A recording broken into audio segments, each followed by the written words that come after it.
It's open. Yeah, hello? Luke, it's Amy. Yeah, Amy, have you got news about Laura? No, I'm sorry. I'm not calling about Laura. It's Lesley that I'm worried about right now. What's the matter with Lesley? Well, I've never seen her this nervous before. I mean, she's so upset about Laura that it actually seems like she's on the brink of collapsing. Well, isn't Rick with her? No, he's tied up at the clinic, and... Well, I've talked to her myself, but to be honest, I really don't know how to handle it. Well, all right, I know exactly how to handle it. Sit tight, okay? Thanks for calling, and I'll be there as soon as I can.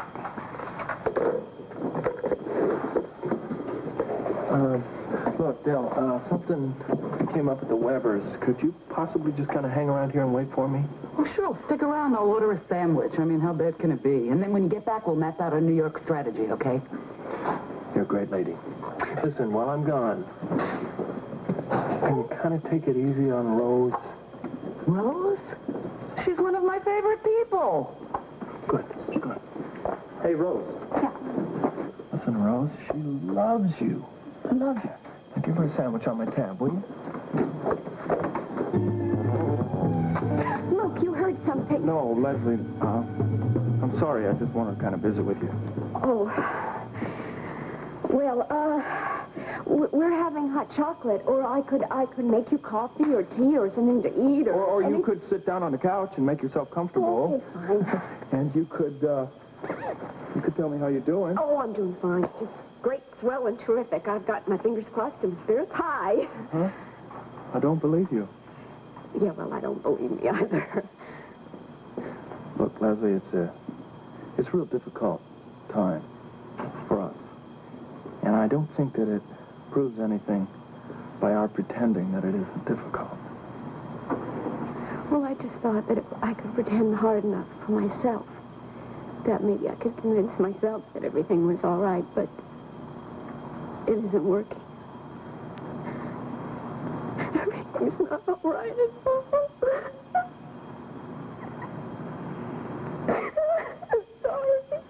No, come on. Don't be sorry. No, don't be sorry, because I've spent some nights crying all by myself about this. I just really thought she had it made for once. First there was your wedding, and then there was our wedding, and it just all seemed like this wonderful fairy tale. Yeah, well, it was beautiful for a while, but it'll be beautiful again, Lesley. Well, maybe it was too beautiful. Maybe if it gets that good, the faith just can't stand for anybody to be that happy, because otherwise, why is everything going so wrong? I don't know. Maybe because we're strong enough to take it. I'm not. I can't. I can't take it. Not anymore. I can't. Yes, you can, Lesley. You got more guts than anybody I know. Oh, yeah, lady, I've seen you in action. I've seen you in action. Lesley, I know for a fact that you have lived through worse.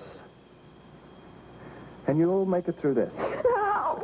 Just tell me how to do it. I can't. Yes, you can. All you have to do is just keep going on. Lesley, Laura is my wife. She is my responsibility. And I will find her, Lesley. I swear to you, I will find her. Okay, I'll help you. No, I don't want you to do this.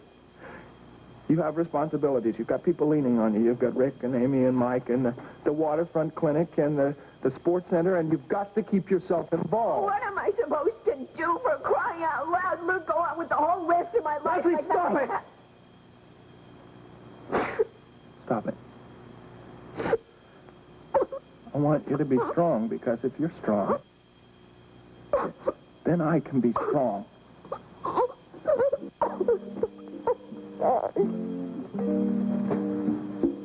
I swear to you, I was really okay. I was until I saw Agnes Whitaker. I just couldn't anymore. Yeah, well, she's a strong reminder of the good times. She wants to see you on a boat. Great. I want to talk to her, too. It's just not right, you know. Agnes, to me, is just a symbol of everything that's warm and safe and wonderful. And she's here because Laura's gone. Well, there's one nice, reliable thing about you, pal. What's that, Les? If you're not on the boat, you're usually here. That's true. I kind of hang around greasy spoons like a swarm of flies, don't I? Luke, any luck in New York? No, Rick, it was a bunch of blind leads. Delphina dragged me in and out of every freak hangout in the city. Did you see Bobby? Yeah. It was a bright spot in the trip. We had lunch. She's very happy there, but when I told her what was happening, she wanted to come back on the first flight. Oh, no. Well, there's nothing that Bobby could really do here. I know. I told her that. I told her she should stay in New York. In case Laura shows up there, she'll have somebody to turn to. What about your other leads? Well, why don't we take a table? I'll tell you about it. Hi. Hi. Yeah? You know, I talked to my boss this morning, and he really came down on me. What's he so upset about? Right, you do work for an newspaper, don't you? Well, what's the problem? Want to give you an extension because of the personal mess you're in at the moment? No, but what'll give me is a court order for breach of contract if I don't cough the story up. Oh, darling, there are not very many ad campaigns going on in Port Charles. But there is a certain movie star, you know, that you might... Well, the paper can only handle a minimal amount of fluff pieces. You said that you work for an advertising time, though, darling. Yes, I would have marvelous. but it's similar to the Wall Street Journal. Oh. My specialty is hard news. Okay, so how can we help? I mean, do you need an idea for a story? As a matter of fact, I have a brilliant idea. Oh? Naturally. I want to do a series of articles on an especially fascinating subject. Well, who, what, where? You. Me? That's absolutely ridiculous, darling. Robert would never... Hang on a sec, never Tiffany. divert Will you just... about his personal life Quiet. for publication for Just for a anybody. second. I only know Yeah, I know. so well, darling. Go on. Well, do you think you might consider it? That depends. I mean, would we need to spend any time together doing these interviews? I'm afraid so. Okay, Lois Lane, you got your story. Well, do you have another plan to find Laura? If any ideas are welcome, everything we've come up with is a dead end. I need a next move. What about Mel?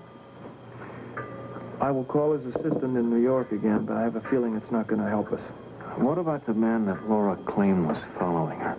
Well, anything we have there is Laura's description of this guy with piercing eyes. Right, and aside from a name on a passenger list, we don't know if he followed Laura here or not. Okay, so then let's start with who else could possibly have had anything to do with her? Rose, did you notice anybody around here showing particular interest in Laura? Well, you know, Luke, a lot of people are interested in Laura. No. You know what I mean. Unusual interest. Did they ask personal questions, anything like that? The only thing they ask about the dock, the yacht on the dock. They see it, they want to know who lives there, just that kind of stuff. Nobody unusual. No, I can't think of anybody. Anybody else got any different Wait a ideas? minute. There was this strange guy who came in recently. I think he was a businessman. Well, who was he? I don't know his name, but he did say that he travels back and forth between New York and Port Charles. Did he come in when Laura was in town? He was in twice, and I'm pretty sure both times she was in town. Anything else? The one thing I noticed is that he had this beautiful sapphire ring on, and I commented about it, and then his eyes were like spooky. I mean, he looked at me, and it was like he could see right through me. That's our man. Who is he? The man with the piercing eyes. It's got to be. There's only one way to prove it, though. How? I'm going to have to track down this D. Gray character. Listen, did you get a list of Laura's calls that she may have made from her room in New York? Good thinking. Let's get on it right away. See what we come up with. Hey, come on, guys. Don't forget there are 2 Lauras